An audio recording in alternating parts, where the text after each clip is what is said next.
Hey guys, Lemon02. Going to do a quick match set and then a quick deck tech here for a deck that basically is redolent of Invincible Counter Troll or DiscoTroll. Deck has many names. I call this version Disco Rain because it's actually not Invincible Counter Troll. It has no counter spells in it, with the exception of 2 main deck rebs and 2 sideboard ones, plus the Blue Elemental Blast in the sideboard. Kind of hallmarks of blue-red based decks, or in this case, Grixis decks. This is really a splash blue deck though, so it's essentially a black-red deck that splashes for power cards. You'll note that one notable exception is Recall. That's possibly an oversight on my part, but one of the things I found playing the deck is that oftentimes, this deck tends to run its own resources out too. It does have the 5 pieces of Artifact Mana and Soul Ring, Black Lotus, and the 3 Moxen, non-color Moxen. So sometimes you just don't have the mana or card resources available, generally card resources, to really get back some good stuff with Recall. That could be an oversight though. I'm playing Earthquake main. I could see that being a Recall as opposed to an Earthquake. But when I first started playing the deck, I was playing against a lot of creature decks and ground-based creature decks, and Earthquake was quite solid to close out the game and also eliminate opposition's threats. So, what does this deck do? Well, this deck essentially exhausts an opponent's mana resources through stuff like Shatter, Stone Rains, Sinkhole, and then card resources through cards like Him and Mind Twist. I'm not sure if it's not wrong to not be running more Him to Turix, but one of the issues with the deck is its mana. As you see, it has double black spells in the 2 spot, and then it goes right into just a plethora of red spells. Basically, the only black spells are 2 drops, with the exception of the Mind Twist. I think I could make the mana better if I didn't play the blue cards, but I think having access to Twister, Time Walk, and Ancestral is just too powerful not to do. So I found that it gave the deck, just a lot more oomph. If it runs out of gas, it just Twisters into more gas. The opponent's already going to be lower on onboard permanence due to the fact that they're playing against a Sinkhole and Stone Rain deck, and a 3 of Strip Mine deck. Could play 4. So that's one of the things that I debated. I think if I went to 20 lands, I would want to play the Recall over the Earthquake. I'm just not sure what I would cut. I would cut Earthquake for Recall, but what would I cut for the land? And it would probably be an action card. Maybe like 1 Lightning Bolt gets cut, and we go up a land for 1 more Strip Mine. But I do think this deck is very mana hungry, so it does want to have its own mana in order to win. As far as sideboarding goes, 3 Glooms, not uncommon in black decks, stops, disenchant, etc. 2 cities in a bottle, which I think is pretty strong. There are only 1 Library of Alexandria and 3 Cities of Brass in this deck, so that's what we lose if we have them in play. Like I already talked about, the Blue Elemental and Blast package and the Red Elemental Blast package. Additional Shatter could be a Shatter Storm. I don't really like Energy Flux in this deck because Nevin Jarl's Disc forces you to pass the turn unless you're on a Time Walk turn, but then you're just blowing the Nevin Jarl's Disc up on upkeep if you have Energy Flux in play, and you're losing 2 cards automatically because the Energy Flux is going to die with the Disc. 1 Tear, that could be wrong, but I found that sometimes you just found a big creature you couldn't really compete with. sideboarding blocks most things, but if they have a Seer Angel, you're probably not killing that thing because, I guess you're going to have to use the other half of Rook Egg, but you only have 3 Rook Eggs, and you ideally want to use them to win, not to block Seer Angels out, so I kind of liked having 1 Tear. Gloom kind of also helps against that. It helps against the STPs, because this is a fairly threat-light deck. It only has, it doesn't have Mishra's Factories in it, so it only has the Sedge Trolls and the Rook Eggs, and the reason I cut the Mishra's Factories from this list, because 1, I think this deck wants Strip Mine more, and 2, you look at my mana requirements again in the 2 spot, and I have, 6 double black spells, and having Factory is sometimes a liability when that's the case, and you can't really rely on fast mana in this deck, like Fel Warstone or the Jet, because eventually you're going to blow it up with the Nevin Jarl's Disc, and ideally you're using Disc to accrue card advantage, and also accrue some tempo because you're blowing up a Rook Egg and keeping a Sedge Troll around. So that's the deck. Also, Guardian Beast. Guardian Beast is just kind of nice in some matchups where opponents sideboard in just tons of artifact removal because you really are banking on Disc to do some work here. And it allows you to keep the Disc protected at least for a turn unless they have STP plus a disenchant effect. So, games. So, the opponent I'm playing, Cousin Ted, was recently playing me with, here the game is, with a mana denial strategy. And I kind of wanted to show him, and it took too much time. What I kind of wanted to show in this is that I think there are very viable Ponza decks in 93, 94, but I think you also need to have the right threat density in them, because ideally you're using the land destruction, not as a complete prison lockout, but as a tempo play, so that you can utilize efficient threats, which sideboarding for this time frame is a very efficient threat. Rook Egg's not bad either, especially with the synergies it has with Disc, to close the game out, because they've lost their ability to rapidly win due to their mana resources being denied, or they can't cast in the same timetable they expected. Opponent leads to the Mishra's Factory. I go ahead and play out mine here, and I don't mind my opponent. I would like to actually get down, start stone raining next turn. So this game is actually interesting. So I do shatter here, but I don't shatter the obvious target of the Disrupting Scepter. And I'll give you my rationale. Disrupting Scepter is a mana sink. It is a card advantage engine. But my thinking is this hand will fairly rapidly expunge itself. It'll be empty relatively soon, and this deck does tend to play Hellbent, or the games tend to close out with this deck being Hellbent, and just trying to top deck into more LD or more threats. So I don't think the Scepter is the biggest problem. I think what I want to do is attack my opponent's mana base and just get an efficient threat down in the likes of sideboarding, so that I can win. So I go for a Stone Rain here to put them down a further mana, so they need 2 more mana sources to activate the Scepter at this point. So I draw pretty well here, hit the Disc, and I opt just to play the Discount here, because I figured this will force them to... I'm sorry, I Mind Twist. I Mind Twist to hit any further lands out of their hand, but I don't see additional lands in there. Now, they have a copy artifact. They copy the Mishra's Factory, which is a pretty cool trick. Unfortunately, Mishra's Factory is now an enchantment land, which means it will die to the Nevin Jarl's Disc. They do go ahead and hit me with the Scepter, but I ditched the one useless card. I figured there was a chance I would be losing a card to Scepter. Now, at this point, I figure they do not have a disenchant, so I'm pretty comfortable allowing them to go to the top of their deck. This allows me to get rid of one of their lands, their factory, and their Disrupting Scepter. So my opponent's down to 1 card, but I'm still at 2. They're up on mana resources, but they don't really have anything else going on. I play on the sideboarding here, leaving up Regeneration mana and attack in for 4. My opponent goes ahead and STPs the 4/4 token. I find a Stone Rain. I believe I go ahead and Stone Rain one of the Mishra's Factories because it abates racing, and it allows me to attack at this point. Opponent, I believe, draws into a Jameday Tome, which is not a horrendous draw, but it's very mana inefficient. I actually use the Lotus here. I don't think the Lotus is going to be useful, and I would prefer to leave up Regeneration mana for my sideboarding. I think it's the right play, even though I know they're probably not playing Wrath of God in this deck. Fight a Stone Rain. Again, Stone Rain their threat. They aptly left up Counter Magic mana, but I didn't think they had it. They go ahead and bring Geyser here, which is a pretty solid pickup. But they're getting relatively low on life to a point where any burn could threaten them. The Bring Geyser didn't yield a lot. It yielded enough mana to reactivate the Jameday Tome, is kind of how I look at it. We draw very well and hit Ancestral Recall here, which is one of the reasons why I do think the Blue Splash is very nice. Find another Disc, play the Discount. This is my last Disc in deck. But I do have Time Twister and Wheel of Fortune to possibly get into Time Twister. They go ahead, Demonic Tutor, Ancestral. I figure they probably either Demonic Tutored for Ancestral. I don't know why they didn't disenchant my Nevin Jarl's Disc, because I feel like the Disc is actually the way that I win this game. I think DTing for Disc would have been right there. They do have the STP to kill my threat, but now we're both basically off the top of our deck. Yes, they have more cards in hand, but I think I have more relevant cards in my deck. I leave the Mountain in my hand, draw into a Sinkhole. I go ahead and just get rid of the library now in case their plan is just to sit around and try to wait until they get to 7 cards. They play on a Tormod's Crypt, which I believe they held because I think they were going for the library plan.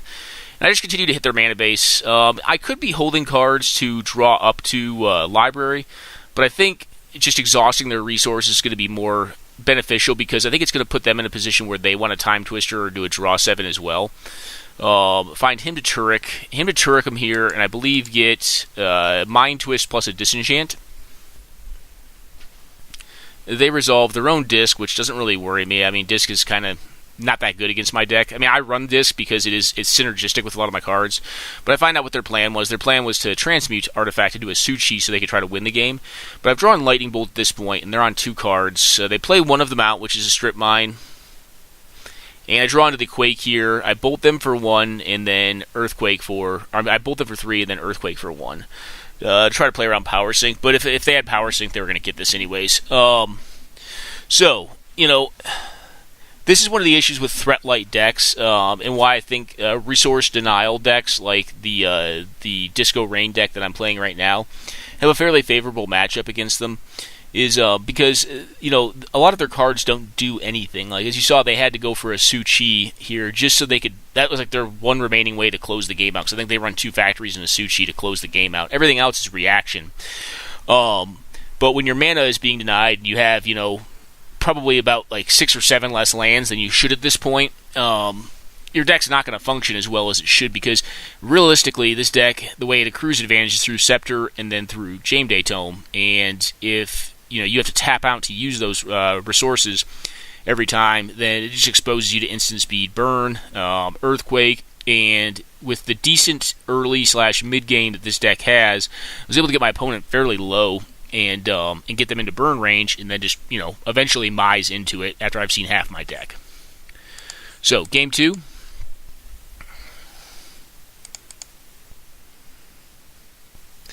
This opener is a lot more speculative, but I do keep it based on the power of Wheel of Fortune and Swamp. I am on the draw, which means if my opponent has a lot of broken mana, this hand gets a lot worse.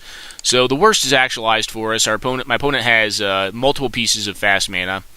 I go ahead and attempt to resolve the Black Lotus here. My opponent counters it, so I have a conversation with my opponent. I think this play right here is actually like one of the determining plays of the entire game. I don't think power sinking the Lotus is correct here. It may look great looking at my hand, but eventually I'm going to draw into lands. And in a reactive deck, you want to accrue card advantage. So if I cast the Black Lotus out and I float 3 red, or crack it for 3 red mana, float a red mana after casting DiscoTroll, yes, I can Red Elemental Blast a counterspell, the power sink here, and I'll have a 3/3. But at that point in time, I've committed 3 resources to getting 1 3/3 down. And my opponent's playing STP. So we go into drawing here. I draw into a Strip Mine. Go ahead and put it in play. Don't use it. I'm just going to be looking to cast my spells here. Find a Mind Twist. I could cast it for 1, but I'm not going to here. My opponent appears to be on just all lands. I draw into a Sinkhole. I don't want to discard, so I Mind Twist them for 1. Hit a Disenchant. Cool. Finally hit a Badlands. At this point, I'm just going to continue to pass or play Draw Go with them. I kind of want to wait and see what they do. I would actually like to leave up Shatter because I feel like if they have a Tome, that's actually bad for me. Now, as opposed to discarding, I'll play out the sideboarding. Now you see what happens. STP. So, and again, STP. So, here's the thing. Maybe they drew into all these STPs. It's a possibility. But if you go back to that initial play, I think you'll see that if they had saved that power sink for something more relevant, they would have gotten more resources out of my hand. STP again. So they have 3 STPs. Maybe they drew into all 3 of them, but I think their assumed risk was relatively low in allowing the Black Lotus to resolve. And I think having the availability of counter magic at a later point in time would have been a lot more powerful play. Even if it was later in that turn, to counter whatever I played. Play a Rook Egg out. Obviously, Circle of Protection Red is in play. I go ahead and Shatter the Mox. I don't think they have the Jameday Tome, and I want to set up a Wheel of Fortune turn here. So I know I'm not going to have this resource, although I don't think it's worth Lightning Bolting their face at 24.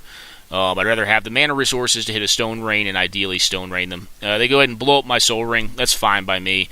That's one less thing that can target my Nevin Jarl's Disc, which I think is far more relevant here. I go ahead and lose one of my lands, one of my cards in hand, which at this point is Lightning Bolt, and my threat, which turns into a 4/4 at their end step.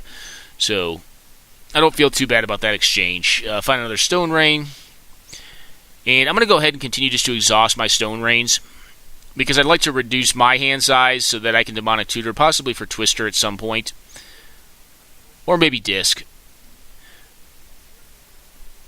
I am forcing them to tap their mana for Circle of Protection just to stop any instant speed shenanigans. They find their Su-Chi. So now we're kind of in a staring contest because my bird will block the Su-Chi or my rock. Continue to Stone Rain here.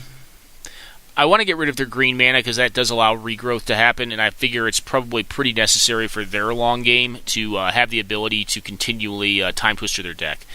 I do find an Ancestral as opposed to a Twister here because I want to do it on their turn to force them to tap out if they have counter magic, but it appears they do not. So I continue just hitting their green sources here and hanging out with my Rook. Opponent finds a mine, which is fine. I find another disc. At this point, I'm pretty comfortable getting one disc blown up, so I play out my disc here and just still hang back. The ideal play would be able to play the Rook Egg and then blow up the disc. They do blow up my land. I just go ahead and throw both of them because they're going to allow the mana to float and then fall out of my mana pool and go to their second main. What they end up having is a recall here to get back, I believe, the Divine Offering. But they're now at 0 cards, and I draw into my land, leave up Red Elemental Blast and Bolt here. Take 4 more, down to 21. Find land, cast out the Rook Egg, blow up the disc, getting rid of the Circle of Protection red. They're basically hell-bent at this point, with a Mishra's Factory that I can blow up with a bolt. They find a mine, which is fine by me, and my opponent at this point in time goes ahead and packs it in.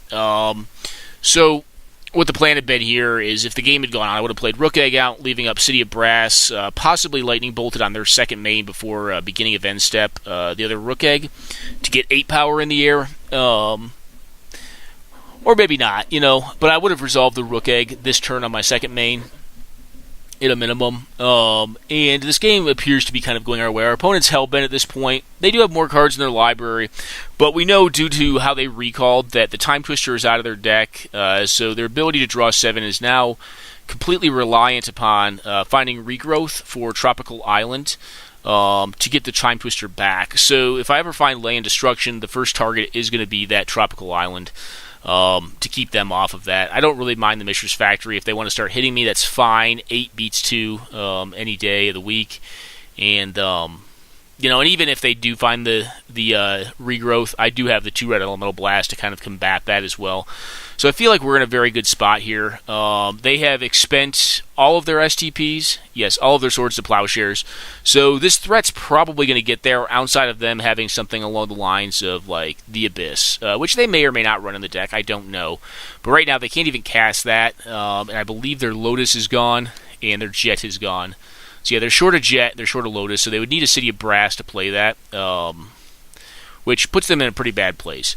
So I wanted to kind of highlight this deck. I've shown this deck before. I've modified it a bit in the time that's passed. And I kind of want to showcase it because I do think Ponza or mana resource denial strategies are viable, but I think this is generally how they're going to tend to look if they want to play competitively. And I think they are good. Like, I think you see here, like, my opponent's playing something that's kind of similar or redolent of, like, the deck.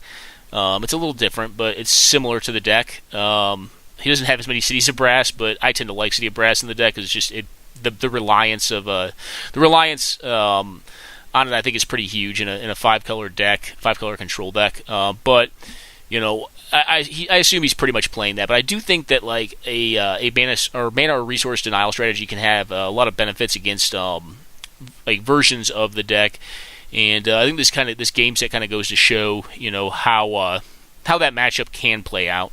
I still think it's probably a 50-50 matchup, not knowing their entire build of the deck, but I think the deck can still play a 50-50 game against Black-Red Ponza. But I don't think it's, per se a favored matchup for the deck. It played well on both sides. So anyways, guys, I wanted to share this game. Very quick reminiscence of the deck tech. And, a deck I think is pretty cool. This Disco Rain deck that basically uses land destruction to buy time and eventually buy card advantage because if they're drawing spells they can't cast, those are just straight up dead, right? And there's also some pretty cool synergies. Like Rook Egg is one of my favorite cards in this deck because it's actually a very interesting card. Like I think it's actually pretty sweet in how it operates because one, it's a high synergy card with Nevin Jarl's Disc, and two, Diamond Valley is another high synergy with it. The card just does some cool stuff. And at one point in time, the card was banned because the way it's originally written, folks were discarding it. They were just not. They were opting for the draw and then discarding it. I guess there wasn't a draw initially in Magic. Everyone drew, even the player who played first. But they would discard this thing and then just get a 4/4 on the next end step, which was pretty goofy. But yeah, pretty cool deck, pretty cool matchup, and pretty interesting games. So I hope you guys enjoyed, and take care now.